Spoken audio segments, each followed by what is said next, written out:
Pentru început ne îndreptăm atenția și asupra unei probleme tot mai acute cu care se confruntă tinerii, consumul de droguri și a substanțelor noi și încă necunoscute, a căror efecte pot fi chiar fatale. Ce ar putea speria cu adevărat tinerii pentru a evita calea drogurilor? Ce adevăruri dure se ascund în spatele drogurilor considerate soft? Care sunt noile droguri apărute pe piață și care sunt dificultățile în identificarea acestor substanțe necunoscute? Voi discuta cu invitatul meu de azi, dr. Cristian Paparău, expert medico-legal și psihiatru. Bun revenit în emisiunea noastră! Bună ziua, bună seara, bine v-am regăsit! E seară, dar încă este lumină. E seară, dar încă este lumină. Lumea este tot mai interesată să plece, vine concediul, însă noi atacăm o problemă serioasă aici, pentru că tinerii noștri sunt tot mai interesați de consumul de droguri. Probabil că este și presiunea foarte mare a anturajului și poate o ușoară inconștiență sau ușor mai multă inconștiență din partea lor cu privire la cât de grave pot fi consecințele. Prima întrebare este: care sunt cele mai periculoase substanțe, așa din perspectiva unui medic legist cu care stau de vorbă? În general, toate substanțele consumate în mod abuziv pot fi periculoase. Dacă ne referim la noile substanțe psihoactive care se găsesc nu pe piață, pe piața neagră, dar la care tinerii au acces, da, trebuie să spunem faptul că sunt extrem de potente, da, produc efecte uneori paradoxale pentru că nu se știe întotdeauna ceea ce conține o astfel de pastilă, de exemplu, și s-a întâmplat, știți, că am văzut chiar în mass media relativ recent decesul unui tânăr care s-a produs aproximativ în direct, live, da? Cel mai probabil era un consum de noi substanțe psihoactive, fie că vorbim de amfetamină, metamfetamină. Ele nu sunt neapărat noi, da? Probabil combinațiile. Sunt descoperite mai de mult, doar că folosite în scop recreativ se folosesc, să zicem, de 2-3 decenii, pe scară largă. Se fac diverse combinații. Nu se știu efectele, astfel că se poate ajunge la o supradoză foarte ușor. Și dacă e să anticipez o altă întrebare pe care probabil mi-o vei adresa, se poate să ajungi la deces chiar și în urma unui consum singular, atunci când un tânăr, un om încearcă din curiozitate. Da? Trebuie să fie ceva foarte puternic sau pentru că organismul nu este obișnuit, să spunem, o pastilă cât de soft ar fi, poate să declanșeze decesul? În general nu se produce asta. Nici nu vreau să speriem oamenii, să speriem poporul cu televizorul, însă se poate întâmpla să fie o supradoză chiar și de la o singură pastilă. Greu posibil, da? În general, tinerii, cei care ajung în serviciile de primiri urgențe sau, Doamne ferește, decedează, n-au consumat o pastilă. De obicei este un consum abuziv. Este vreo diferență între între efectele drogurilor sintetice și a celor naturale?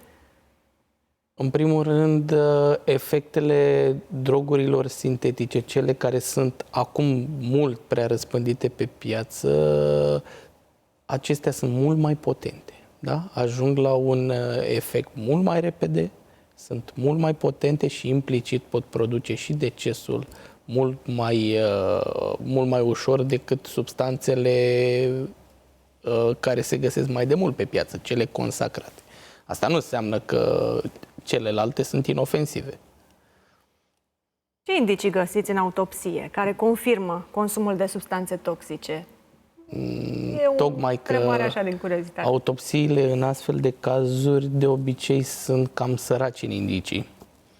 Un caz care mi-a aprins beculețul pe lângă datele de istorie, care oarecum ne orientau către un consum cronic, ceva să se fi întâmplat, acel tânăr fusese găsit abandonat.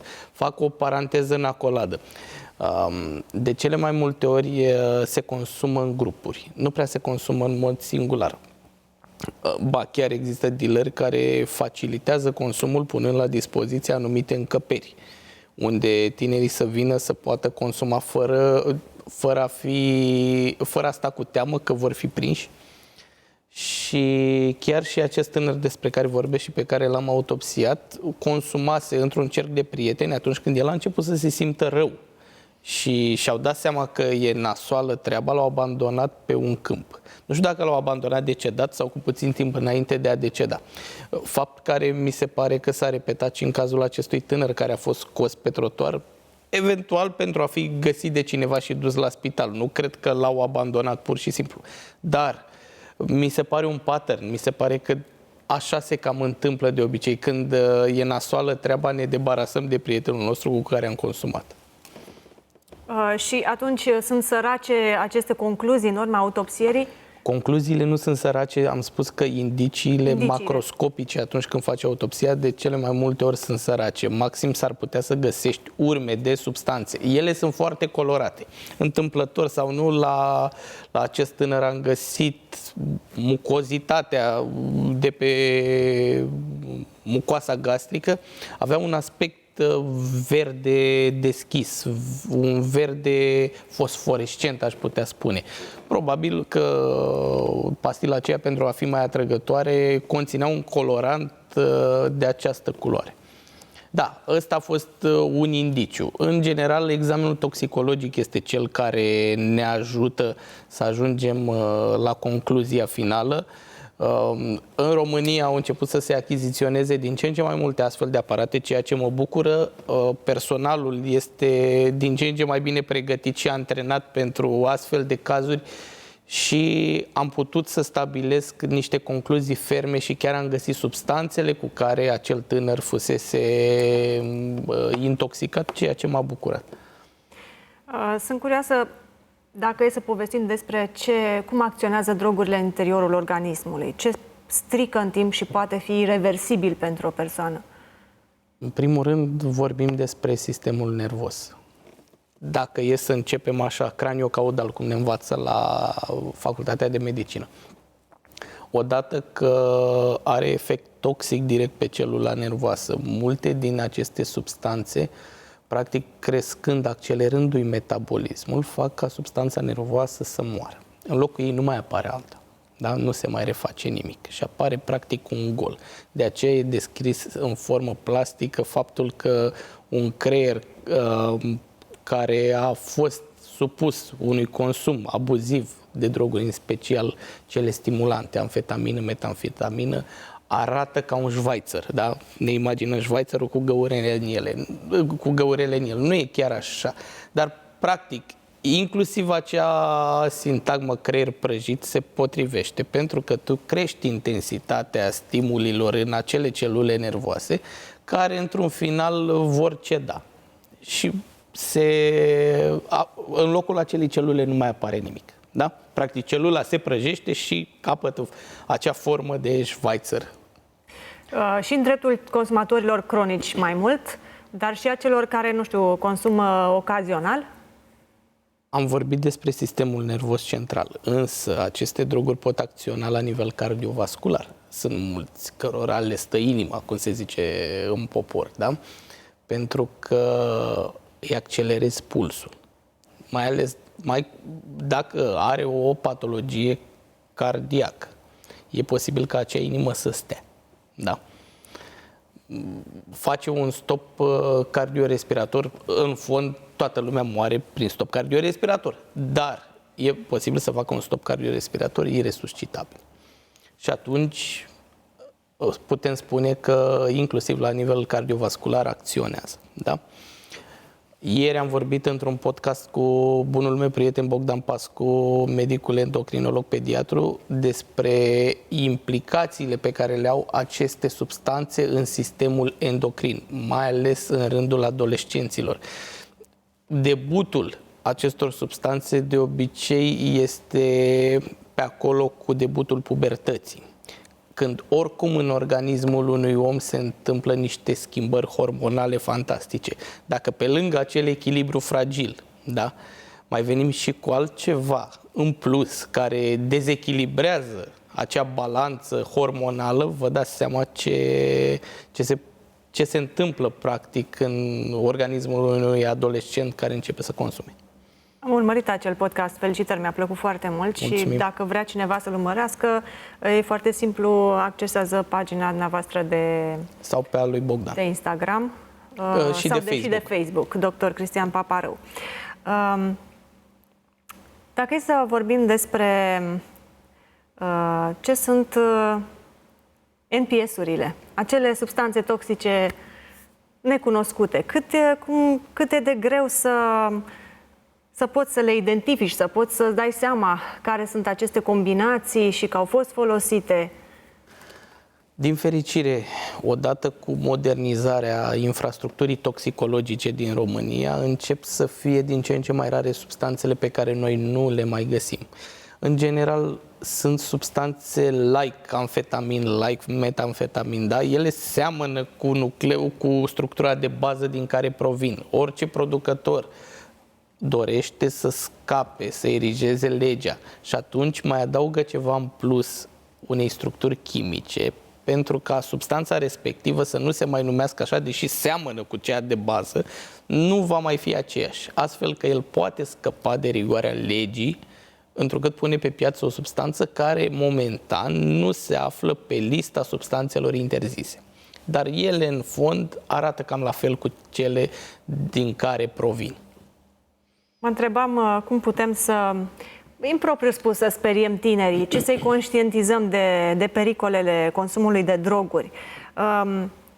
Care considerați a fi poate cele mai inutile sfaturi pe care părinții le dau cu convingerea că dau cele mai bune sfaturi? E greu, aud foarte multe, e greu să le diferențiez, dar mie mi se pare că aici asistăm și la o mare eroare din partea părinților. Pentru că tinerii au învățat și că au vrut și că n-au vrut, au învățat despre aceste substanțe. Tu, părinte, care ești o autoritate părintească, ești pus în fața copilului tău să-i explici cât de rău fac drogurile. 99,98% dintre părinți spun doar că drogurile te omoară. Sau poate ceva mai ușor că vei ajunge la pușcărie din cauza lor. Și aici se limitează totul. În timp ce tinerii au nevoie de dovezi. Lor trebuie să le explici de ce fac rău, de ce te omoară. Ei au aflat între timp. Părintele n-a aflat și atunci părintele e puțin în offside. Eu le recomand tuturor părinților să înceapă să se documenteze. Da, ne pune Paparău să citim. Nu. Trebuie să știți, să vorbiți cu copiii voștri de la egal la egal. Mie mi se întâmplă când merg în prezentări, da, în fața copiilor, să aflu și eu lucruri noi. Nici eu nu le știu pe toate. Da? Dar trebuie să am o atitudine proactivă. Da, mi s-a întâmplat. Asta nu înseamnă că nu sunt pregătit sau că ei știu totul. Trebuie să învățăm și de la ei. Încă un lucru. Copiii se cred nemuritori. Da? Oricât le explica, ei nu vor înțelege fix ceea ce tu le transmiți. Tu, om mare, om care te-ai întâlnit cu astfel de probleme, care ai văzut, nu neapărat că ai consumat, dar ai văzut oameni care au pățit-o din cauza asta. Da? Și îți dai seama că viața totuși e destul de, e ca un fir subțire de ață. Când ești tânăr, nu ți se pare că firul acela este neapărat foarte subțire sau foarte scurt. Și atunci îl întinzi la maxim. Ce ar trebui cu ce răspunsuri ar trebui să fii pregătit? De exemplu, te întreabă un copil, păi ce are cannabisul? E un drog soft. Marihuana, de exemplu. Nu pot să-l păcălesc că neapărat mori dacă ai fumat sau, mă rog, ai tras dintr-o astfel de țigară. Da? Trebuie să nu fim ipocriți, totuși. România încă are acest regim prohibitiv. Îl respectăm și eu îl respect, nici eu nu consum. Dar ei se uită peste hotare puțin și văd că în altă parte se consumă legal, ceea ce înseamnă că nu e atât de rău. Însă, în România se consumă legal și alcoolul, dar și el face rău. Da? Eu cred că trebuie să le dăm niște explicații pertinente fără a încerca să-i păcălim în vreun fel. Pentru că atunci când încerci să-l păcălești, te-a prins și ți-ai pierdut orice urmă de autoritate, nu neapărat autoritatea aceasta de a te impune, ci omul acela la care tânărul a trebuit să vină și să învețe, să afle lucruri noi. Da? Revin la acolada mea, ar trebui ca și părinții să încerce să se informeze mai mult în această privință, să participe la sesiuni de informare care au început să apară precum ciupercile pe aici pe acolo, dar să aibă grijă la sursele din care și-au informațiile. Văd că ești foarte activ în sensul acesta, în informare și cred că documentarea pe care o faceți este și acasă și citind din cărți, din online, dar și de la copii, pentru că, într-adevăr, ei ocupându-se cu asta s-ar putea să știe câteva secrete sau câteva noutăți, ce apare nou. Eu am aplicat urechea inclusiv la tinerii care consumă. Am stat de vorbă cu tineri care consumă. Oarecum tratez tineri care consumă. Bine, eu fiind psihiatru de adulți, se limitează puțin la criteriul vârstei, deci peste majorat, dar ei au fost tineri, au început de undeva. Stând de vorbă cu acești tineri, afli multe lucruri. Încep să înțelegi nu de ce au consumat. Fiecare are un fond, ajunge să consume dintr-un anumit motiv. Iar revin la părinți. E posibil ca și o structură familială dezorganizată sau o familie monoparentală sau o familie unde, deși aparent lucrurile merg bine, de fapt nu stau chiar așa. Au condus la acest consum. Chiar voiam să întreb care e profilul tipic al unui adolescent consumator de droguri care ajunge într-o anchetă medico-legală. Care e profilul acestui tânăr? Da, în general, la medicină legală ajung doar atunci când au produs un act antisocial și, în general, ajung tinerii între 14 și 16 ani, dar cei care au condus o mașină fără a avea permis, evident, sau au furat, adică nu ajung neapărat ca urmare a intoxicației cu consumului de astfel de substanțe. Aceasta poate fi incidental prinsă și oarecum investigată. Există, să vorbim puțin și despre faptul că poți deveni dependent de la o doză, de la 2, de la 5, când se instalează dependența și poate și asta îi poate conștientiza pe tineri mai mult. Da, din cauza anturajului am luat o pastilă, să mă opresc, că după aceea voi deveni dependent. Eu știu că pe vremuri heroina putea să te facă dependent încă de la prima doză intravenoasă. Se mai consumă încă, dar nu la scala la care se consuma acum 20 de ani, 25 de ani, da? Acei băieți cu seringa în vene. Încă se mai consumă intravenos, doar că au apărut aceste substanțe care pot fi luate și pe cale orală și e mult mai simplu. Nici ei nu cred că își doresc neapărat să se înțepe pur și simplu, doar că ajungeau la senzația aceea de extremă doar prin administrare intravenoasă, plus că atunci când devii dependent nu te mai mulțumește fumatul sau înghițitul unei anumite pastile. În general, nu ajungi dependent de la un consum singular. Da? Ajungi dependent după un consum repetat. Nu neapărat de la un consum singular. Sunt excepționale aceste cazuri. Dacă e să ne referim la mediul online, unde toată lumea are o părere, toată lumea are un sfat, o încurajare, sunt influenceri care influențează în bine și influenceri care probabil că au și doza lor de interes. Cât de mult contează ca în mediul online să fim mai mulți care să vorbim despre asta? Contează asta sau pur și simplu e o luptă pierdută în online? Sincer, sunt activ în online, dar nu pot să zic că sunt specialist în online, însă clar nu ai impactul pe care îl are un tânăr asupra tinerilor. Tu, cel în vârstă, care încerci să înveți de bine. Cred că scrollul care se dă pe materialul tău este mult mai rapid decât în cazul materialului făcut de un tânăr teribilist. Chiar și eu am fost curios să văd, da? Tu fiind curios, el fiind curios, ajungi în algoritm și filmulețul acelui tânăr teribilist ar putea să ajungă în fața mult mai multor oameni, fără promovare neapărat, doar că algoritmul sesizează că există interes. Doar că noi, părinții, putem totuși, pentru că și noi suntem acolo, putem să acționăm într-un fel, da? Raportând acel conținut. Atunci când ni se pare că este în neregulă. Avem acest drept să-l raportăm. Inclusiv la CNA există pe pagina lor, există pașii pe care îi poți urma pentru a raporta. S-ar putea ca voi să știți mai bine în televiziune decât mine aceste proceduri. Părinții care ar trebui să știe lucrul acesta, să nu se ferească, să intre, să aibă o pagină de Instagram pentru a verifica, nu știu, conținutul, ce urmează, ce se vede, ce urmăresc copiii acolo. Da, nu știu dacă poate exista un control 100%. Nu există un control 100%, dar nici să nu intri deloc în lumea lor, nu e idee cred bună. că e posibil să fie periculoasă și o astfel de atitudine, o astfel de strategie. Da, cred că trebuie să fii cu ei întotdeauna, da?